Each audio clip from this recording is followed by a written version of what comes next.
ప్రయత్నించి చూడండి. బాధలో ఉన్నప్పుడు ఎవరికైనా ఫోన్ చేద్దాం, ఫ్రెండ్కి ఫోన్ చేద్దాం, లేకపోతే స్నేహితురాలకు ఫోన్ చేద్దాం, లేకపోతే ఎవరికైనా ఫోన్ చేద్దామని మనం అనుకొని వాళ్ళకి ఫోన్ చేసి మాట్లాడడం వల్ల కొన్నిసార్లు వాళ్ళు కూడా మనల్ని తిడుతుంటారు.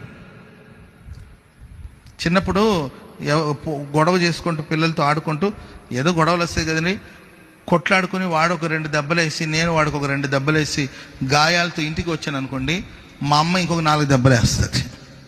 ఆమెకు చెప్పకపోవడమే మేలు. చెప్పిన కాడి నుండి ఆమె ఇంకొక నేను ఎవడు బొమ్మన్నాడు, అసలు నేను ఎవడు బొమ్మన్నాడు, నేను ఇక్కడ ఉండమన్నాను కదా, అక్కడ ఎందుకు వెళ్ళావు, ఎప్పుడు వెళ్ళావు, ఇక ఆరాలు తీసి ఇంకా 4 దెబ్బలు పడతాయి. మనుషులు ఎవరో మనల్ని ఆదరిస్తారు, ఓదారుస్తారని ఎదురు చూడడం వల్ల ఏంటంటే అవతల వ్యక్తి మన కండిషన్, మన సిచ్యువేషన్ అర్థం చేసుకోకపోగా మరింతగా కష్టపెట్టే ప్రమాదం ఉంటుంది. అందుకే దేవుని వెతకండి, వాక్యాన్ని వెతకండి, ఎక్కువగా బైబిల్ చదవండి.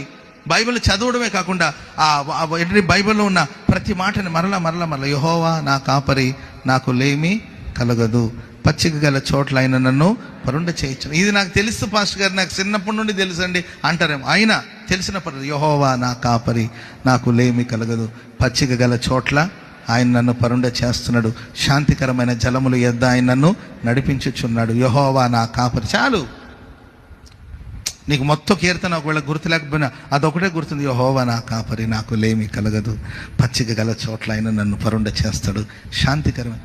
చెప్పుకోండి ఇదే మాటని ఒక 100 సార్లు చెప్పండి, నష్టమేముంది? 500 సార్లు చెప్పండి, ఏమైందండి? ఆ మాట మరలా చెప్తున్నప్పుడు ప్రియులారా, ఆ మాటలో ఉన్న సారమంతా మనలోనికి దిగుతూ ఉంటుంది. అంతే. స్తోత్రం చెప్పండి అందరూ గట్టిగా. Praise the Lord. కొంతమంది